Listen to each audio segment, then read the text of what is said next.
BCom second year के प्यारे बच्चों, स्वागत है आप सभी का शंकर सर की क्लास में। आज हम पढ़ेंगे माध्यक माध्यिका बहुला।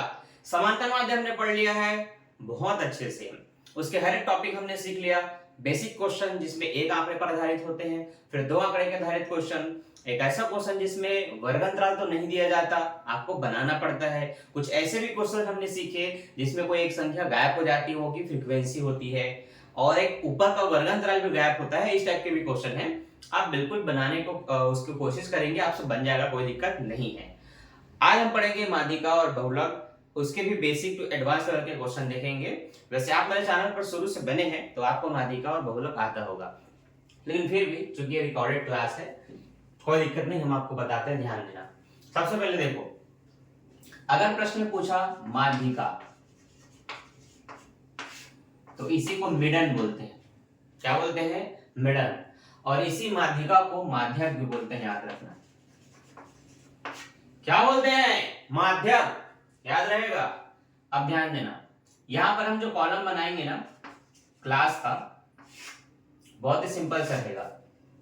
तीन ही कॉलम बनते हैं, याद रखना। माध्य में आपने 4 कॉलम 5 कॉलम बनाए थे, पर यहाँ 3 ही कॉलम रहता है। पहला आपका जितने से जितना दिया है उसका,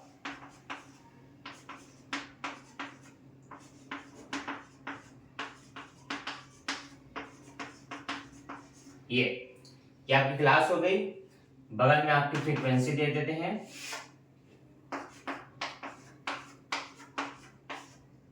ठीक है। और ये इसको आप बोलते हैं CF। क्या बोलते हैं इसको? CF।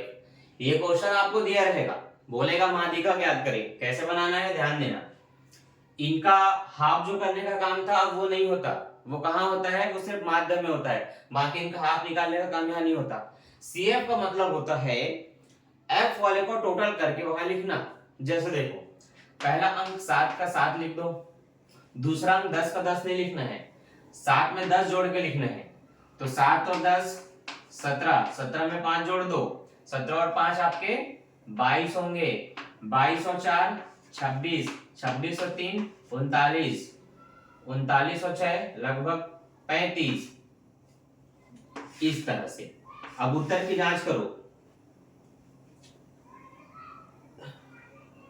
10 और 17, 17 और आपका 5 22, 22 और 4 26, 26 और ये 29, 29 और ये लगभग 35। सही हो रहा है। तो सिग्मा एफ करके आप लिख लेंगे कि आपका ये 35 है, या फिर n बराबर दर्शा सकते हैं। किसके बराबर? n बराबर। तो सबसे पहले आपको क्या करना है? स्मॉल m निकालना है। स्मॉल m निकलता है n को 2 से डिवाइड करके। n मतलब आपका ये, इसको अगर हमने 2 से डिवाइड किया तो लगभग कितना आएगा? 17.5 आना चाहिए, क्योंकि 17 दूनी 34 होता है, तो 35 जो होगा 17.5 होगा। अब ऊपर से ये चेक करना है कि ये किसके अंतर्गत आ जाएगा, यह जो अंक है ये किसके अंतर्गत आ जाएगा। 17 जो है वो खुद, अच्छा 17 तो छोटा हो गया, मतलब 22 के अंतर्गत आएगा। तो यहां से सारे मान आपको लेकर के बनाने हैं, तो ध्यान देना। वेट मिनट, चलो तो फिर ध्यान से देखना क्या क्या करने वाले हैं। मैंने बोला 17 किसके अंतर्गत आएगा, आपको चेक करना है शुरू से। 7 छोटा है, 17 तो खुद 17 है, पर 17 से थोड़ा बड़ा है, तो उसे बड़े अंक में जाना है। तो 22 एक ऐसी संख्या है जिसके अंतर्गत 17 आ सकता है। तो जिसके अंतर्गत ये मान आता है वहां से इस वाले को F लेना है। तो आपको लिख लेना है कि यहाँ F बराबर क्या होगा? 5 होगा। जिसके अंतर्गत आ रहा है ना उसके ऊपर वाले को C बोलते हैं, तो C बराबर क्या होगा? 17 होगा। और जिसके अंतर्गत आ रहा था उसके फर्स्ट कॉलम, क्लास वाले कॉलम में ये आपका L1 हो जाता है और नीचे वाला आपका L2 हो जाता है, ये ठीक है। तो देखो, टोटल किए हुए नंबर को हमेशा 2 से डिवाइड करना है। डिवाइड करने के बाद देखना कि ये किसके अंतर्गत आ जाएगा। जो भी नंबर आप देखेंगे वो इससे बड़े होने चाहिए। वैसे नीचे में बहुत सारे बड़े हैं, पर ऊपर से मिलाते हुए जो पहला अंक मिला जो उससे बड़ा है उसके अंतर्गत आपको सारे मान लेने हैं। तो 22 के अंतर्गत आएगा, तो 22 के सामने वाला जो है वो F का मान हो गया, जो हमने 5 लिख लिया। L1 L2 हमने लिख लिया, और इसके ऊपर वाला CF के ऊपर वाला C होता है, या CF भी बोल सकते हैं, वो आपका 17 है। इस तरह से जब सारे मान ले लिए ना, तो अब फार्मूले पे मान भर के बनाना है। तो ध्यान देना, फॉर्मूला क्या लगाएंगे? फॉर्मूला लगाते हैं माध्य बराबर L1 plus n/2 minus c f divided by f into i, या फिर आप उसको लिख सकते हैं L2 माइनस L1। ठीक है, कोई दिक्कत नहीं है, आपको जो ठीक लग रहा है आप वो लिख करके बना सकते हैं। ये फॉर्मूला आपको दिख रहा है, क्योंकि मुझे आइडिया नहीं नीचे तक कहाँ तक दिखेगा। हाँ आपको दिख रहा है। चलो बनाना शुरू करते हैं। सबसे पहले L1 का मान देखेंगे 16 है, तो हम लिख लेते हैं 16 प्लस n/2 मतलब 35/2 CF 17 डिवाइडेड बाई F मतलब 5 और L2 क्या है 24 है, L1 क्या है 16 है। इन दोनों को घटाते हैं और देखते हैं कितना आता है। ठीक है, अब देखो अभी मैंने 35 को 2 से भाग किया था तो 17.5 आया था, उसमें 17 घट रहा है, तो 17.5 में 17 घटेगा तो कितना बचेगा बताइए। देखो इनमें गैप 8 का है, इसका मतलब यहाँ जो घट के बचेगा वो भी 8 बचेगा। 16 4 20 4 24 है ना, मतलब 8 का गैप है। इसके बाद आपको यहाँ मैं बना देता हूँ, ध्यान देना 16 का 16 रहेगा प्लस 17 से 17 कटा 0.5 बचेगा और यहाँ पर 5 और इधर 8 है आपका। ठीक है, दशमलव अगर आप इसका हटाते हैं, दशमलव बाद अगर एक अंक है तो नीचे में एक जीरो लग जाता है, ये आपको याद रखना है। कोई संख्या दशमलव में है आप उसका दशमलव हटा सकते हैं, दशमलव बाद अगर एक अंक है तो नीचे में एक जीरो लगाना है। दशमलव हम इंग्लिश में पॉइंट को कहते हैं। अगर पॉइंट लगा हुआ है तो आप पॉइंट को हटा सकते हैं, फिर वो नॉर्मल जैसा है वैसा दिखेगा। इस तरह से देखो, जैसे ये इसका हमें पॉइंट हटाना है तो बिना पॉइंट के ये क्या है, सिर्फ आपके लिए 5 है, आप 5 लिख लो। पॉइंट के बाद अगर 1 डिजिट है तो 0 लिख के 1 लिखते हैं। पॉइंट के बाद मान लेते हैं 2 डिजिट होता तो आपके लिए ये नंबर क्या है 25 है, और आपके बाद पॉइंट के बाद 2 डिजिट है तो आप 2 0 लगाकर 1 लिखेंगे। मतलब इस तरह से हम दशमलव हटाते हैं। ये पॉइंट है, ये बिना पॉइंट के इस रूप में होगा, ये पॉइंट में है, ये बिना पॉइंट के इस रूप में होगा। सेम मैंने काम वहां किया। आप समझ लीजिए 10 से नीचे का जो 5 है वो गुणा कर लेता तो 5 दाम 50 हो जाता। अब 5 एकम 5, 5 दाम 50 हम लिख भी सकते हैं। 8 एकम कितना हो जाएगा बच्चों, 8 हो जाएगा। आप किसी भी संख्या को 10 से भाग करना मतलब जितने भी अंकों की संख्या हो एक संख्या पहले दशमलव लगा दो। तो आपके पास तो स्वयं 8 है, 10 से भाग देना है मतलब यहाँ पॉइंट लगा दो, ये आपका आंसर। तो आपको 16 प्लस 0.8 लिख लेना है, तो 16.8 जो होगा वो आपका आंसर होगा। देखो कैलकुलेशन एक बेसिक है जो मैंने बताया है, आपको बेसिक नहीं भी आता कैलकुलेटर से आप पूरा कंप्लीट कर सकते हो। देखो शुरू से क्या करना है, सारे मान आपको लिखने के बाद इसमें फुलफिल करना है। इसके बाद ये हमेशा डिवाइड होकर के इनसे घटने का काम करेगा, जो कि घट के आपके लिए 0.5 बचा था। 0.5 को आप 5 से डिवाइड कर सकते हैं और फिर आपको 8 के साथ मल्टीप्लाई कर लेना है, कुल मिलाकर आपको वही मिलेगा 0.8 मिलेगा, मतलब हाँ 0.8। उसको आप 16 के साथ प्लस करेंगे तो 16.8 आपका ही कंप्लीट आंसर है। माध्यिका बहुत सरल चीज है, बस आपको ध्यान रखना है कि कैलकुलेशन करते समय, जोड़ते घटाते गुणा भाग करते समय किसी का किसी के साथ नहीं, जिसका जिनके साथ घटना है, जैसे ऊपर हमेशा घटता है उनको घटाइएगा, नीचे वाला इसको भी भाग कर सकता है, देखो नीचे वाला इसको भी भाग कर सकता है, इसको भी, तो जो कर सकता है उनको आप काटेंगे, नहीं तो फिर मल्टीप्लाई करके लास्ट में भाग करना और इसके साथ जोड़ देना। ठीक है, बहुत बेसिक सा है। वैसे आप पूरे माध्य का सीरीज देखे हैं तो कैलकुलेशन आपका ठीक हो गया होगा, लेकिन प्रैक्टिस करना जरूरी है, क्वेश्चन बनाना जरूरी है। ठीक है, चलिए आगे बढ़ते हैं हम। अब हम आपको सिखाएंगे बहुलक। ठीक, क्या सीखेंगे बच्चों, हम सीखेंगे बहुलक। एक बार मैं बुक में चेक करता हूं कि माध्यिका के कुछ अज्ञात राशि के क्वेश्चन है क्या। ठीक, क्वेश्चन में मिल चुका है अज्ञात राशि वाला, जो कि बहुलक माध्यिका दोनों में मिल जाएगा बुक में, क्योंकि बुक को बड़ा करना है तो इतने सारे क्वेश्चन एग्जाम्पल तो देगा बुक। हम एक एक करके इसको बारीकी से सीखेंगे। अभी दो चीज जो मुख्य बचा है माध्य के बाद माध्यिका और बहुलक। माध्यिका हमने समझ लिया, बहुलक को समझ लो, इसके बाद आगे बढ़ते हैं हमारे अगले लेवल पे। अब आपको पढ़ाना है, मतलब पढ़ना है बहुलक। ठीक, बहुलक को आप मोड कहते हैं, माध्यिका को आप मिडल कहते हैं। इसमें क्या करना है ध्यान देना, आपका जो क्लास का कॉलम होगा, जो कि 0 से 10 हो सकता है, 10 से 20, 20 से 30, 30 से 40, 40 से 50, पीछा भाग रहा है 50 से 60 और 60 से 70। ये जो भी आपके क्लास के कॉलम है, ठीक है, इसमें कोई चेंजेस नहीं होंगे, ना इसके मान के होंगे। बारंबारता फ्रीक्वेंसी जो भी है उसकी मान में कोई बदलाव नहीं होगा। आपको जो ठीक लगता है आप वो लिख सकते हैं, ठीक। इस पे बस ये ध्यान देना होता है कि आपके जो प्रश्न में आपको जो डिजिट दिए गए हैं, जो नंबर दिए गए हैं फ्रीक्वेंसी के रूप में, उसमें सबसे बड़ा अंक क्या दिखाई दे रहा है आपको। ये फ्रीक्वेंसी का कॉलम है, इसमें देख के बताओ कि सबसे बड़ा अंक कौन सा है। तो सबसे बिगेस्ट नंबर जो है वो 10 है। तो जो सबसे बड़ा नंबर होता है उसको हम F1 कहते हैं, उसके ऊपर वाले को F0 कहते हैं जो कि 6, उसके नीचे वाले को F2 कहते हैं 0 1 2। याद रहेगा, सबसे बड़े नंबर को F1, उसके ऊपर वाला F0, उसके नीचे वाला F2, उसके बाद एक L1 लेना होता है जो कि इसी के सामने वाला होगा, और एक L2 लेना होता है जो उसके बगल में है या साथ में है वो होगा। इस तरह से सारे मान आपने लिख लिया ना, तो अब आपको फार्मूले में मान पुट करके इसको कंप्लीट करना है। फार्मूला क्या होता है देखो, Z बराबर L1 plus F1 minus F0 2F1 minus F0 minus F2 into I। ये होता है आपका फार्मूला। आपको अगर इधर चमक नहीं रहा होगा तो हम यही लिख करके पूरा बनाते हैं, ठीक है। ऊपर चमक रहे नीचे तो ठीक है। यहाँ तक अगर आप देख पा रहे हैं तो चलिए हम मान भर के इसको कंप्लीट करते हैं। L1 का मान कितना है आपके पास, 30 है। आपको मान लेना समझ में आ गया ना। दिए गए मानों में सबसे बड़ा अंक F, ऊपर वाला F0, नीचे वाला F2, और जो सबसे बड़ा था उसके सामने वाला L1 L2। सारे मान हमने ले लिया। हमने L1 का मान 30 रख दिया। F1 का मान कितना है बच्चों, 10 है, हमने 10 रख दिया। F0 का मान 6, हमने 6 रख दिया। नीचे 2 के साथ F1 का मान मल्टीप्लाई करेगा जो कि 10 है।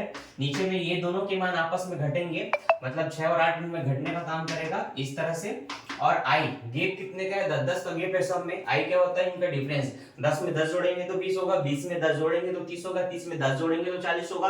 मतलब डिफरेंस जो है, गेप जो है वो 10 का है। आप यहाँ पर L2 L1 को माइनस करके भी I निकाल सकते हैं। I निकालने का फार्मूला हो जाता है L2 माइनस L1, है ना। आपका एक 40 है, एक 30 है, मतलब गेप कितने का है, 10 का है। तो आप I किसको कहेंगे, 10 को कहेंगे, इसलिए आप यहाँ पर 10 लिखेंगे। इस तरह से आगे अगर हम बढ़ते हैं, 10 में 6 गया, 4 बचेगा। ये आपका 10 दूनी 20 हुआ। ये दोनों माइनस आपस में प्लस हो जाएंगे, क्योंकि डबल माइनस जो है वो आपस में जोड़ के प्लस हो जाता है। तो ये आपका 14 हो जाएगा, और यहाँ पर आपका 10। फिर आप ध्यान देंगे, 4 दाम 40 हो जाएगा। ये दोनों कटेंगे, 20 में 14 घटेगा तो लगभग 6 बचेगा, जो कि 2 दूनी 4, 2 शून्य 0, 2 तिया 6। फिर इनको भाग करेंगे तो 3 छक्के 18, 3 छक्के 18 को कंटिन्यू जाते जाएगा। तो अब आप समझ सकते हैं कि इसमें 6.6 जुड़ेगा तो ये 36.6 हो जाएगा। ये इसका आंसर है बहुलक का। तो कैलकुलेशन तो बहुत इजी है, जितना बनाते जाएंगे उतना आपका कैलकुलेशन अच्छा होता जाएगा। ये आपको याद रखना है। सबसे पहले तो सबसे बड़े नंबर को F1 कह देना है, फिर ऊपर वाला F0, नीचे वाला F2, यहाँ से L1 L2 सारे मान आपको रखना है। सबसे पहले ऊपर वाले को घटा लेंगे, नीचे वाला जो 2F1 है, F1 के मान में 2 का मल्टीप्लाई करेंगे, उसके बाद फिर इधर जोड़ना घटाने का काम होता है। ये बेसिक रूल है बनाने का। पहले ऊपर को घटाया, फिर नीचे का गुणा करके इन दोनों को हमेशा जोड़ेंगे, क्योंकि दोनों माइनस करने का काम करते हैं। फिर वो नीचे वाले के साथ घटेगा, फिर ऊपर वाला जो है बगल में, वो ऊपर से गुणा करके नीचे वाले के साथ भाग हो जाता है। इस तरह से जो आएगा उनको जोड़ के आपको फाइनल आंसर कंप्लीट हो जाता है। तो हमारा जो यूनिट 1 था पूरा थ्योरी का, जिसमें इसको भी डाल दिया गया था, ये हमने कंप्लीट कर लिया। पर नए बुक के हिसाब से अगर ये यूनिट 2 में चला गया है, वैसे मेरे पास बुक नहीं है, मैंने अभी सिलेबस कहीं देखा था इसलिए मैंने बताया, पूरा नहीं देखा हूँ, सुना हूँ। और एक बुक का वो देखो, इंडेक्स देखा हूँ, जिसमें पता चला है कि इसको शायद यूनिट 2 में डाल दिया गया है, लेकिन पढ़ना तो है। तो हमने एक बेसिक टॉपिक कंप्लीट किया, समझो माध्य माध्यिका बहुलक का, क्योंकि आगे इनकी जरूरत पड़ते रहेगी। ये ऐसे है कि आने वाले चैप्टर में भी आपको बीच बीच में इनकी एंट्री मिलेगी, है ना। तो सब मिलकर के बनते हैं, तो वो आपको सीखना बहुत जरूरी है, क्योंकि एग्जाम में ना 15 नंबर के क्वेश्चन को एक क्वेश्चन नहीं होते, तीनों जिसमें एक साथ बन जाए, माध्य माध्यिका बहुलक, ऐसे क्वेश्चन को दिए जाते हैं। तो आते हैं हमारे मुख्य पॉइंट पे, ठीक है, जिसमें तीनों एक साथ बनते हैं। खैर मैंने इससे पहले ये कहा था कि आपको अज्ञात राशि वाला मैं सिखाऊंगा। तो अज्ञात राशि वाले क्वेश्चन ना आपके पुराने बुक में पृष्ठ नंबर 126 से स्टार्ट है, आप वहां से सीख सकते हैं, ठीक है। तो चलिए हम पहले उसी को कर लेते हैं, फिर आगे बढ़ते हैं। रेडी स्टेडी गो। हमारा अगला क्वेश्चन माध्यिका का है, जिसमें कुछ राशि अज्ञात रहती हैं, उन अज्ञात राशियों का मान हमें ज्ञात करना है। जैसे कि क्वेश्चन होगा 0 से 20, 20 से 40, 40 से 60, 60 से 80, 80 से 100। फ्रीक्वेंसी में कुछ भी गैप हो सकता है। इसमें सेकंड वाला मान क्वेश्चन मार्क है, फोर्थ वाला मान क्वेश्चन मार्क है, मतलब वो नहीं पता, उन्हीं को हमें ज्ञात करना है। ऐसे क्वेश्चनों को बनाना कैसे है ध्यान से देखना, तभी सीख पाओगे, नहीं तो अटके रहोगे और एग्जाम में कहीं आ गया तो फिर फंस जाओगे। वैसे एक क्वेश्चन कभी भी नहीं आया है, लेकिन हर अलग अलग यूनिवर्सिटी का अलग अलग माइंड है, कोई कोई दे सकता है, ठीक है। क्योंकि मुझे भी सभी यूनिवर्सिटी का क्वेश्चन पेपर तो नहीं पता कि वो लोग बीते 4-5 सालों में क्या पूछा है, लेकिन आप लोग का ये दायित्व है, आप अपने एरिया में अपने यूनिवर्सिटी के क्वेश्चन पेपर जुगाड़ करो, मुझे व्हाट्सएप या इंस्टाग्राम या टेलीग्राम में भेजो, उनको देख करके मैं आपको और एमपी क्वेश्चन बता सकूंगा जो आपके लिए बहुत इंपॉर्टेंट होगा। अभी ध्यान से देखना, जो नहीं पता अगर वो एक है तो आप ए फॉर एप्पल मान सकते हैं या फिर कुछ भी एक्स वाई जेड। मैंने एक को ए माना और दूसरे को बी माना, तो समझ लीजिए ये ए है और ये बी है। अभी मैंने लिखा नहीं है, अब आपको बताता हूं। जो नहीं पता उसको हमने ए मान लिया और दूसरे वाले को हमने बी मान लिया, ठीक है। चूंकि एन दर्शाता है कुल पदों का योग, मतलब जितने मान लिया गया है उनका योग मतलब एन होता है। तो अब ध्यान देना, इस प्रश्न में बोला है यदि एन का मान 100 हो और माध्य कितना हो 50 हो, तो फिर इनको अज्ञात राशियों को ज्ञात करें, ये क्वेश्चन है। हमने वर्गांतराल को लिख लिया, हमने फ्रीक्वेंसी को लिख ली और हमने संचय आवृत्ति निकाला जोड़ जोड़ करके। 14 का 14, 14 में जोड़ोगे 14 प्लस ए, 14 प्लस ए में 26 जोड़ोगे तो 40 प्लस ए, 40 प्लस ए में बी जोड़ोगे तो 40 प्लस ए प्लस बी, और उसमें 16 जुड़ेगा तो 56 प्लस ए प्लस बी हो गया। जोड़ने का काम आपको पता चल गया। माध्यिका में क्या करते हैं, पहले अंक को एज इट इज लिखते हैं, फिर जोड़ जोड़ के लिखते हुए चलते हैं। इतना अगर आपको क्लियर हो गया तो अब आगे देखो। माना इसका मान जो मैंने ए लिखा है वो हिंदी में आपको कंक्लूजन देना होगा कि आपने क्या माना है। हमने ए तो लिख दिया, लेकिन हमें लिखना पड़ेगा नीचे या सबसे ऊपर में कि मानव वर्ग 20 और 40 की जो अज्ञात राशि है उसका मान ए है, और उसी तरह से 60 और 80 का जो मान है अज्ञात राशि उसका मान है बी। चूंकि कुल पदों का योग n से दर्शाते हैं जो कि मान 100 है, तो कुल पद आपके पास 14 a 26 b और 16 है, तो इन सबको जोड़ने पर ही आप n बराबर लिखते हैं ना, या फिर सिग्मा f बराबर। तो आपको बताना होगा कि चूंकि n बराबर 100 है, लेकिन ये सबको जोड़ने से आएगा, तो 14 plus a plus 26 plus b plus 16, इन सबको प्लस करके लिखना है बराबर n मतलब n का मान 100। अब आपने सबको जोड़ा तो ये जो अंक है वो जुड़ करके 56 में 56 इधर आके 100 में कटेगा, तो 100 में 56 गया 44 बचेगा, हमने 44 लिखा। a प्लस बी वैसे ही रहेंगे, तो a प्लस बी बराबर क्या हो गया 44 हो गया। इस तरह से आपने मान निकाल लिया कि a प्लस बी को जब जोड़ेंगे तो उनका योग 44 होगा। अब आप ये ध्यान दो, आप हमेशा n को 2 से डिवाइड करते हो और फिर ये देखते हो कि वो इस संचय वृत्ति में किसके अंतर्गत आएगा। हमने सेम काम किया, हमने बताया कि माध्यिका m बराबर 50 है, n आपका 100 है, जिसको 2 से डिवाइड करेंगे तो आपका 50 निकलेगा। 50 जो है वो शुरू से आप देखेंगे तो 40 प्लस है, मतलब हो सकता है ये 50 से अधिक हो, उससे और नीचे नहीं जाएंगे। हमें मान लेना है कि यहीं से, मतलब यही जो 50 है वो इसके अंतर्गत आ जाएगा, क्योंकि सिर्फ 40 होता तो आगे बढ़ना होता, लेकिन 40 प्लस अज्ञात राशि मतलब हो सकते हैं वो उसमें आ जाए, है ना। हमने क्या लिया ध्यान देना, हमने लिया यहाँ पर इसको, तो ये जो सामने में है ये f का कॉलम है, तो हमें f बराबर क्या मिल गया 26, L1 बराबर कितना मिल गया 40 मिल गया। इसके ऊपर वाला जो 14 प्लस है वो आपका CF हो गया, और जो गेप है इनमें वर्ग अंतराल में वो 20-20 का गेप है, तो I का मान 20 हो गया। तो इस तरह से हमने सारे मान लिख लिए, ये भी क्लियर, ये भी क्लियर, ये भी क्लियर। अब हमें बनाना है माध्यिका का फार्मूला लगा के अपने मेन क्वेश्चन को। ध्यान देना, माध्यिका का फार्मूला होता है L1 प्लस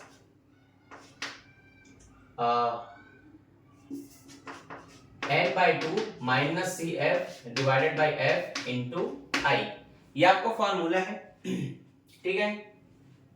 माध्यक का मान 50 है, आपने इधर 50 लिख लिया, ठीक है।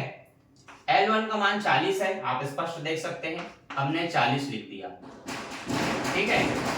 n का मान 100 है जो कि 2 से कटेगा, तो हमने 100 डिवाइडेड बाई 2 लिख लिया, है ना। थोड़ा हिंदी थोड़ा इंग्लिश मिक्स करते हुए चलते हैं। CF का मान कितना है, देखो 14 प्लस ए है, तो आप यहाँ ब्रैकेट में लिख लोगे 14 plus A divided by F का मान है आपका 26, तो आप यहाँ नीचे लिखेंगे 26, और गेप है 20 का, तो आपने 20 लिख लिया। अब ध्यान देना, प्लस 40 इधर आके क्या होगा, देखो इनसे ये अलग है, क्योंकि ये पूरे के बटे में ये लोग शामिल है, ये नहीं, तो ये +40 इधर आ सकता है, आप ला सकते हैं। ठीक है, तो ध्यान देना +40 इधर आके हो जाएगा -40।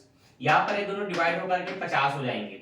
जो माइनस है वो गुणा करेगा तो plus minus minus plus minus minus हो जाएगा, डिवाइडेड बाय 26 इंटू 20। हमने क्या किया, इनको हाफ करके 50 कर दिया। माइनस ब्रैकेट के बाहर कोई भी अंक हो चाहे चिन्ह हो, उनका गुणा हो जाता है, मल्टीप्लाई हो जाता है, तो plus minus minus plus minus minus हो गया। ध्यान रहे ये दोनों कटेंगे तो 10 आएगा। ठीक है, और 50 में अगर आप 14 घटा दे तो 50 में 10 गया 40, 40 में 4 गया 36, आप लिखेंगे 36 माइनस 1। क्लियर है। अब आपको पता है कि 20 इनके साथ गुणा करेगा, 26 इनके साथ भाग करेगा, आप चाहे तो पक्षांतर कर सकते हैं। तो जो ऊपर में है वो नीचे आ जाएंगे, जो नीचे में है वो ऊपर आ जाएंगे, ये हुआ पक्षांतर। ऊपर की चीजों को नीचे ले आना, नीचे की चीजों को ऊपर ले जाना, ये हमेशा ऐसे कट जाएंगे।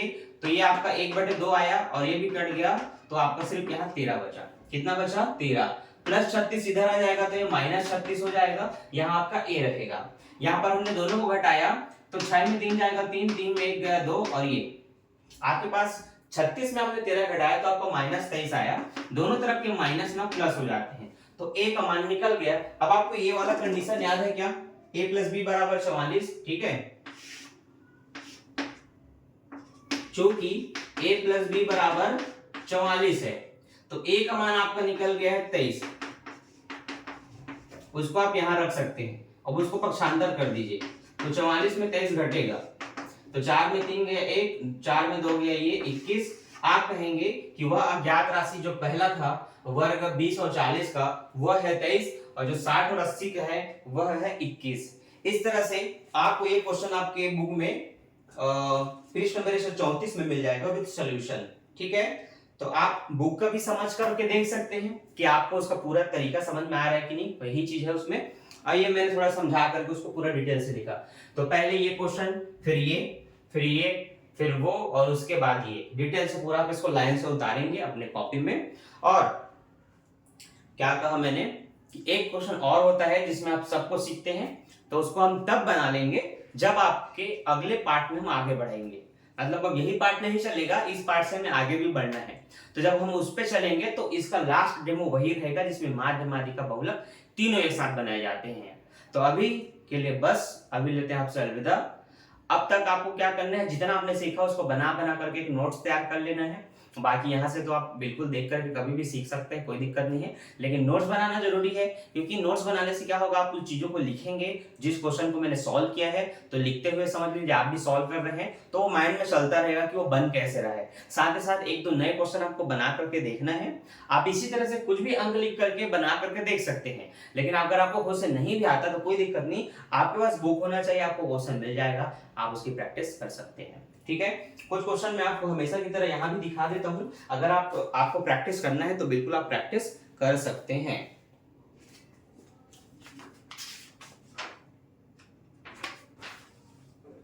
ठीक है, सो माय डियर स्टूडेंट, आपको मैं बता दूं, कुछ बच्चों के पास वाकई में बुक नहीं होता।